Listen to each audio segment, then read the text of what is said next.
Analyzing tokenomics, you're gonna have a bad time.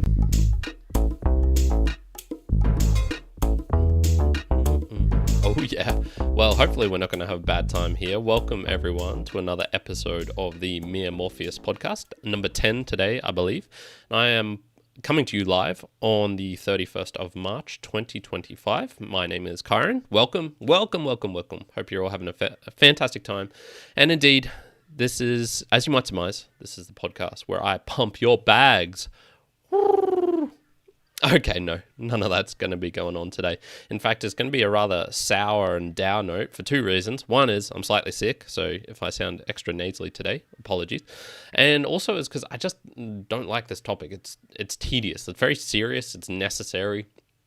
It's one of those things that you have to make sure you do your due diligence on and investigate. But it's also just, I find the word so boring. It's one of my hate words that I have a continual basis, a list of. In any case, we are going to be going into the tokenomics of the Morpheus podcast. We're going to talk about why projects even need a token in the first place, the superb property rights of Bitcoin and Ethereum, merging the two best aspects of these two protocols and their structure, and just exactly how the Morpheus token is distributed. So let's jump into it, and we're going to start off with why I have a token.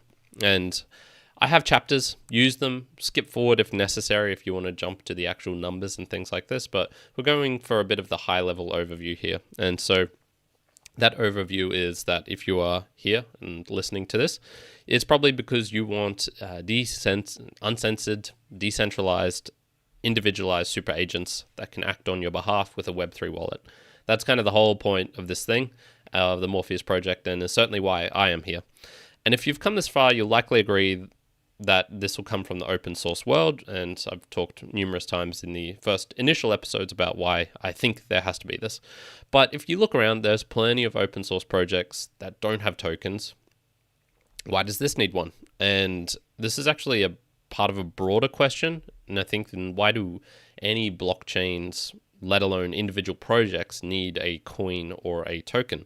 So I'm going to talk about something dumb, because it contains two dreaded words, but I feel it explains a lot. And this was Murad Mahmudov's meme coin supercycle thesis. And he presented this kind of panel, or not a panel, a talk at Token 2049 in Singapore last year.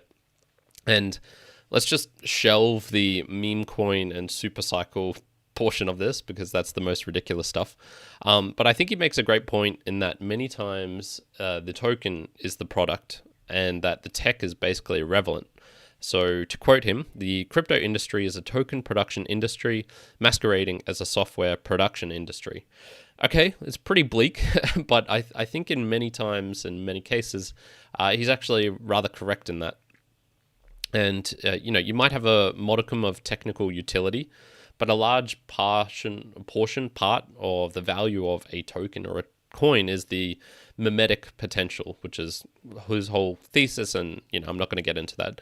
And this goes all the way from things like Bitcoin, which if you've been to any Bitcoin meetup, they can have religious type undertones to it, and the maxis certainly have these Puritan values, to the vaporware of certain coins which have nothing really underlying going on them, maybe a really good salesman at their head, to the dodgiest of dodgiest memes. And I'm willing to hear out and acknowledge that many of the advantages that crypto can offer, the peer-to-peer nature of it, the censorship resistance of it, self-sovereignty, etc.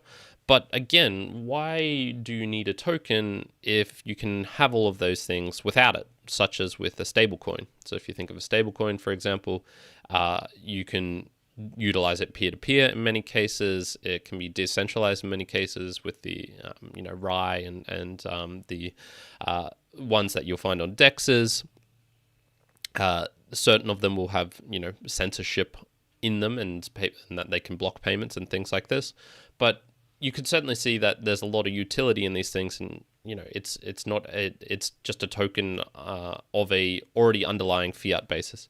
Now, of course, fiat monies are going to infinity essentially, so you wouldn't want to have them as a long-term saving things. But in terms of the trading and peer-to-peer nature and using it for everyday activities, there's the 0.001% you'd experience in a trade on a daily basis, or 0.01, whatever it is not much. It doesn't matter. So from my point of view, the reason that you would ever have a token or a coin is the ability to participate economically in the project and benefit from the success of it in providing value. And this is why companies exist. This is why stocks exist. This is why bonds exist for the government level of this. And this is why, capital formation and all of these sort of things exist. So this is the only real reason I can see why you would have a token and a coin, is to participate in this. And this, I guess, gets into the next section here, which is about rigged games and fair launches. So you can provide value in many different ways. There is the speculative kind, which is what you'll see more in the meme coin type world. And then there is the real world, tangible, actually changes behavior of people, improves productivity or improves efficiency. A lot of crypto at the moment is the ability to participate in the speculative kind. And unfortunately, there are many rigged, non-transparent games with the pre-sales, the hidden wallets, the discounts to VCs, the semi-locked vestings, the heavily weighted insider distributions, which all create a strong external incentive to dump and little internal incentives to build and create. Once again, if you go to Murad's talk, a large portion of this is talking about why he thinks meme coins have come up is because they're actually better, funnily enough, at doing a fair launch, where it's not, a lot going to the Series A's and the Series B's and the team and the seed found, and with only a tiny portion going as an airdrop to airdrop farmers, perhaps even, or community, and then the ecosystem as a whole, whatever the hell that means. And you can see what eventually happens with a lot of these coins and tokens as they gain popularity in terms of getting listed on exchanges. They just plummet in value, and it's a big extraction event. So these are not the scarce, not transparent, not predictable things.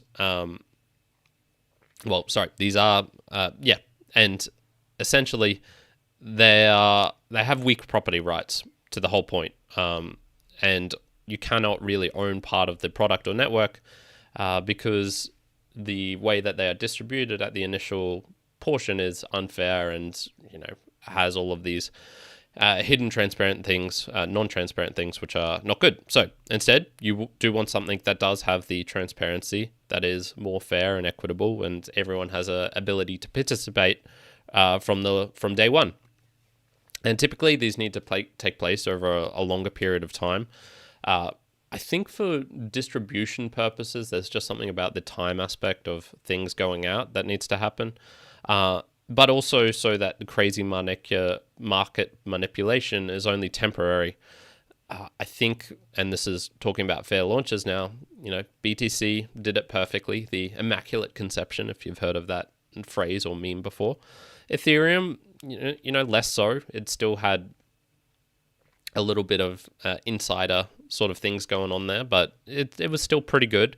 And Morpheus, I think, has done a reasonably good job of it as well. Certainly in the top 1% of launches in terms of how it's been distributed out to people, as compared to many of these other projects, which do have the seed rounds, which do have the insiders and teams and things like this. So, a lot of these are not speculative when I'm talking about the fair launch ones, because they are trying to solve real problems. With Bitcoin, it's trying to solve broken money. With Ethereum, it's trying to create digitally enforceable financial smart contracts. And with Morpheus, obviously, it's the smart agent creation. I explained why I think the distribution needs to go out into the 4 buckets, as I mentioned in the last 4 episodes, and also why protocols need to provide a token to build out as well, and why it can't be done via a standard stock or something like that, especially when you're talking about open source and decentralized systems. So let's jump into, I guess, some of the property rights and the actual numbers. I know you're fiending for it already. So speaking of property rights, David Johnston wrote a piece on why Morpheus has two of the critical ingredients of both Bitcoin and Ethereum, these being the hard cap, aka the predictable scarcity of Bitcoin, this being the 21 million, but also the distributed nature of the Ethereum emissions to capital, coders, and compute, aka the miners. So, Bitcoin is better for the hard cap. You know the certainty of what's to come. It's why I personally like Bitcoin so much. It's much more easier to understand than any other project, including Morpheus, and we'll talk a bit about the messiness that comes later.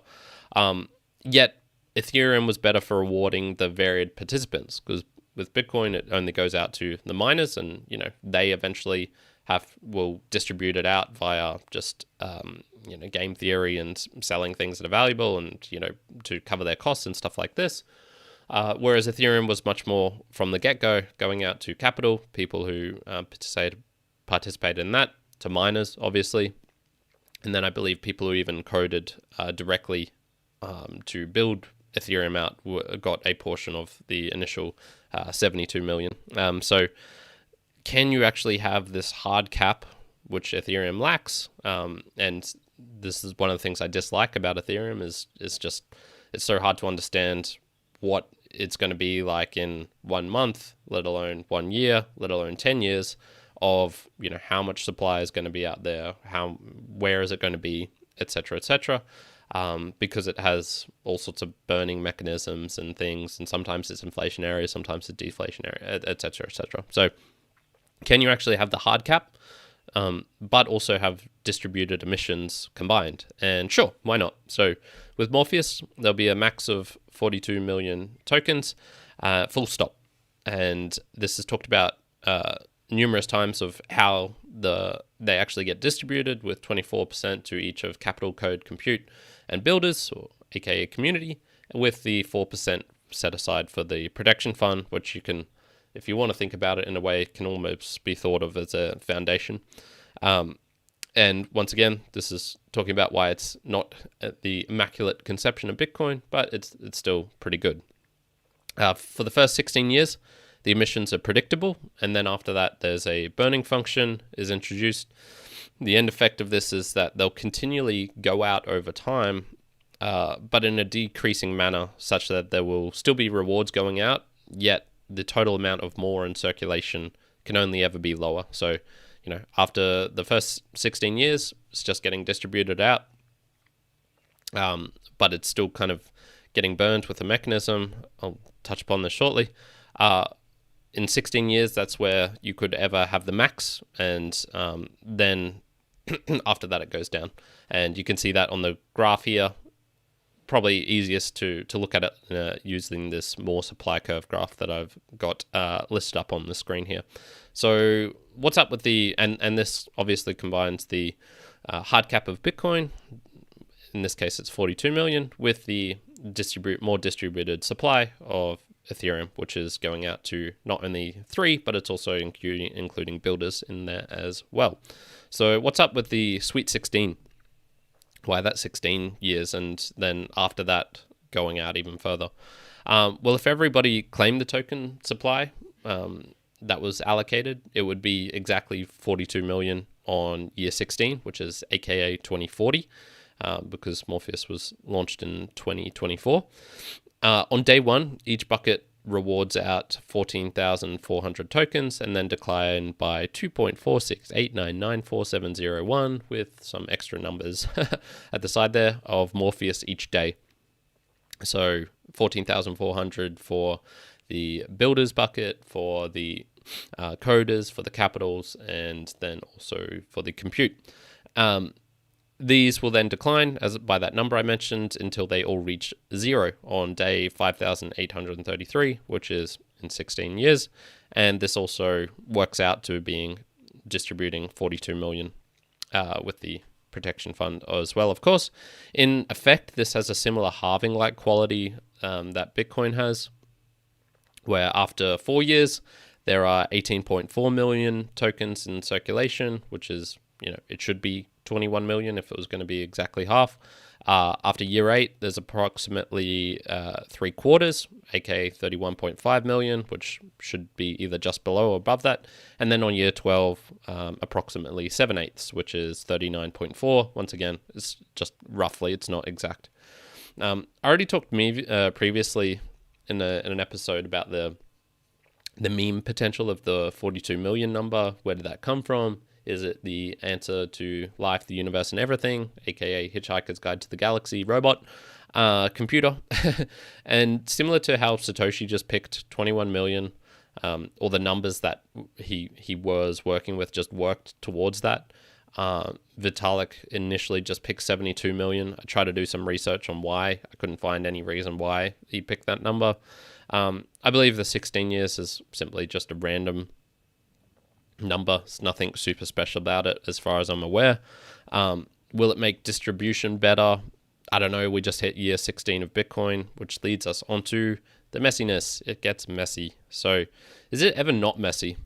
Is a question when it comes to tokenomics, and why I kind of dislike this topic in general. Because even if it's not rigged against you in terms of the meme coin gains, the VC funded vaporware chains, all those sorts of things, it's bloody confusing. Even if it's not rigged, it's bloody as fuck confusing. I sometimes feel like I have a handle on Bitcoin. It's like, okay, yeah, I kind of get how it's distributed. I get the 21 million. I get the type of initial distribution when it was only Satoshi and a handful of people mining stuff. But then if you dive into it even more, it gets more confusing because it's not actually 21 million. It's like 20,999,900 blah blah blah blah Satoshis, and it's a little bit short. It's with the difficulty adjustment, you're not actually having a halving every 4 years, even though everyone says that. It's actually slightly more or slightly less than that, depending on the amount of mining that's going on. What happens if the fees get too high or too low? What happens when they run out after 2140, I believe it is for Bitcoin. All of these sorts of things, you're like, even if there's a number, you can kind of understand it. The way it interacts as a whole with the system always gets confusing, always gets messy. Ethereum is even worse when it's sometimes inflationary, sometimes deflationary schedule, and that depends on gas and fees and all this sorts of shit. It's like, I don't know. It just gets messy, and I think all of them are always messy. And, more is just as messy in many ways. The buckets all started at different times, so do they all end at different times? What happens after the 16th year? How does that burning mechanism work exactly? I know it comes from the AMM, the automated market maker, but which plays into the capital bucket. But as you remember from episode 6, I still didn't really have a full handle on that. So it's all of this stuff is rather confusing at times, and many times I think it's kind of like how I talked about the technical limits, where you can dive into the technical limits of things and try and understand cryptography, and then you're like, okay, I should probably understand a bit of coding to understand how it works at this level. And then it's like, okay, well, SHA-256, I should probably understand that. And then it's like, all types of elliptic curves and things like this, and it just gets confusing as fuck. I kind of feel like the tokenomics is much similar. You need to do your research, understand it as best as you can, but there are limits and levels where you just have to tap out and go, I don't know exactly what's going to happen here, but I understand enough to go, it's probably above board. It's probably going to work out best in the end, but everything in life is inherently risky. So important to remember that as well. You might be going, okay, man, this is a long-winded way of talking about economics and tokenomics. And you're correct. And it's going to get even more long-winded now because there's one specific thing I wanted to touch upon just before we finish. And I already talked about this in the capital episode, aka the techno capital machine. But I wanted to dig deeper into this idea of not having principal at risk and why using only the yield makes a difference. And this is in particular talking about the capital bucket, where it all started for Morpheus back in February, March of 2024. And So as you might remember, to participate in the initial fair launch over that 90-day bootstrapping period, you would put some staked ETH into a contract, and only the yield of that was being contributed to the pools, the liquidity pool.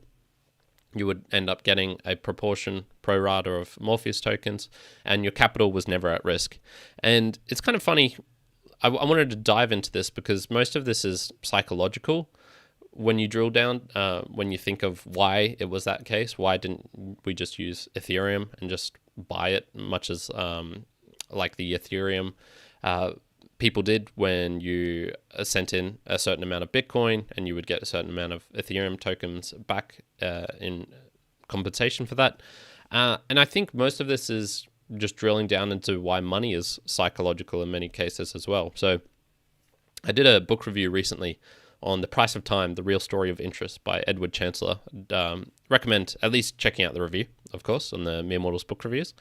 And the most important part of it is the idea that interest is a value on time and on risk. And this is not a new idea, it's kind of well known, but if you ask most people what is interest, it's like, I don't know, it's kind of like, what's inflation? It's like, fuck, I don't know, this stuff's complex and much. If you think tokenomics are messy, try explaining inflation to someone.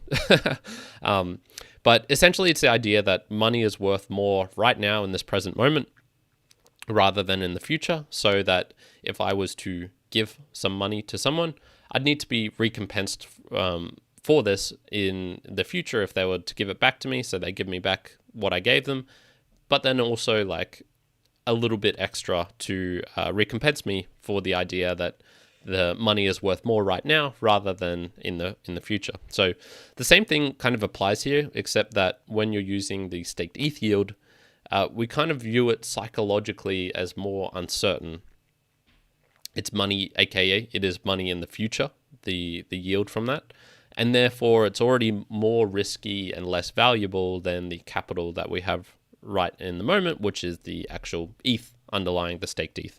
So with the capital bucket of Morpheus, you will never actually have your capital at risk. It's always the yield from whatever you're using. And at the moment, I believe it's just staked ETH, but there's proposals to use it for any of the other staking type systems, such as Solana, such as USDC.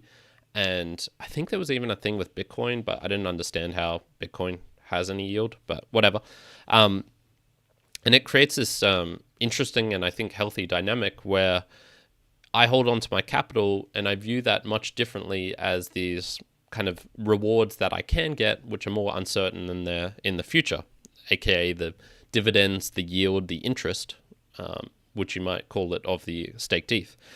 It feels less risky, and that's because in a way it is. It is, if I am using those to contribute and to get rewarded in Morpheus for that, it is actually less risky in a kind of technical basis. And David also mentioned that for many people, and this is myself included, that when they participated in the fair launch and the capital bucket, which is still ongoing and still will go on for the next 16 years, they had Ethereum, but it wasn't even staked, and that they actually staked their Ethereum to then participate in this. So it's like even less risky. It was essentially just using something that you weren't even already getting. Hence why for many people it was probably even less risky. So that was just an interesting, more psychological aspect. It doesn't really have that much to do with the tokenomics of the actual project as a whole. But there is something to do with, obviously, with fair launches and the time nature of it, and distribution nature of it, which plays a part in all of these things. And all of these little individual blocks, building blocks, I think play a part in having something that is launched fairly and which has good tokenomics, which gets us on to our last section here. And it's a helpful question to ask is any of this good? Is it good that there's a hard cap supply of something, or that it's deflationary, or that it's distributed amongst 4 buckets instead of 3 versus 1?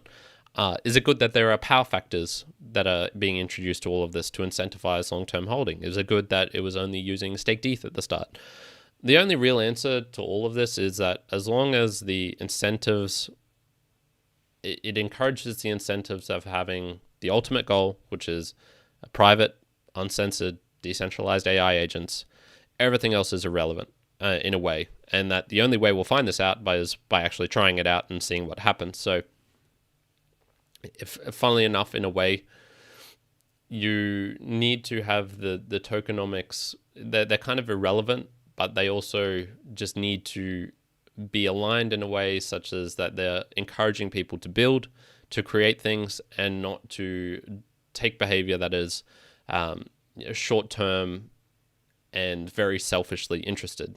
Bitcoiners would talk all the time about the short-term time preference versus long-term time preference, and how Bitcoin's structured in a way where it incentivizes people to think long-term, and when you think long-term, you can create really ridiculous stuff like La Familia Sagrada in Barcelona, with the church, which is still being built to this day and is, a marvelous piece of wondrous architecture and building.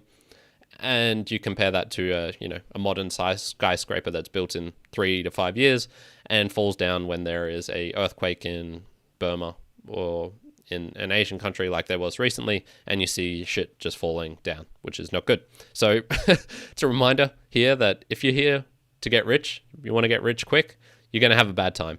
And the purpose of all of this, ultimately, if you go on for an even meta level, is to create a better world, and a world that you want to see, and I hope is better in whatever better definition means for you. For me, I think AI agents done well can make actions that are more efficient, that bring people joy, that provide utility, that mean they have to spend less time on manual, busybody, stupid input of numbers and shit into a computer, and that ultimately we can pursue the things that bring us meaning, joy in life. And I would argue that for 99% of the population, the reason that they take certain actions is to get money to, pay for the lifestyle, the life things that are needed to do whatever it is that they do outside of work. There's very, very few people who would do the work that they do, their job, without getting paid for it. I fortunately am one of them. I don't get paid for this stuff, but and if I do get paid for it, it's on a voluntary basis, and I get to pursue the things that I want to do, and that bring me meaning and joy. And I would certainly want more people to be able to participate and live in a world that is like that.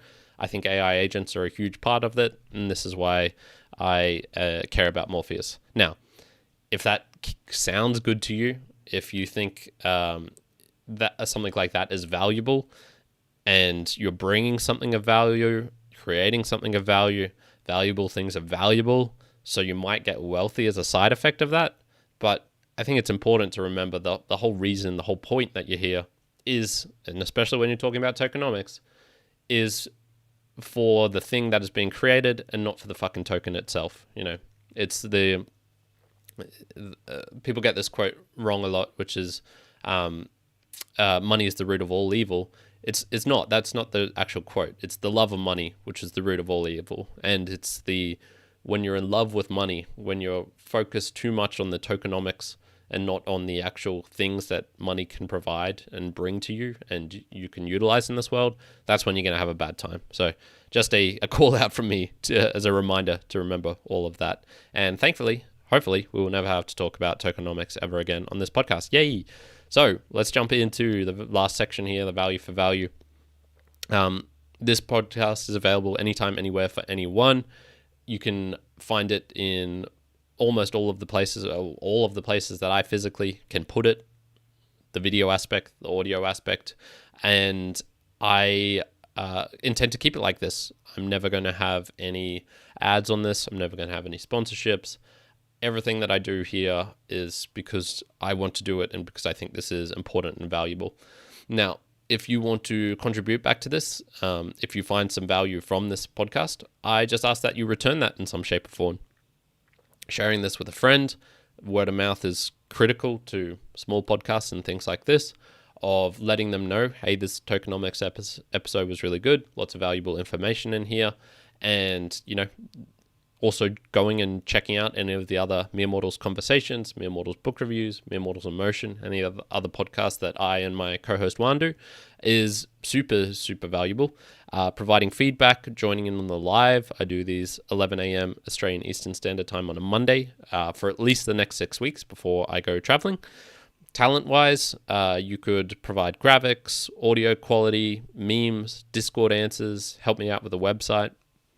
All of these sorts of things are super valuable. And then finally, the last portion, if you want to provide some value in a monetary form, you could send some more to me. I've got a address down below.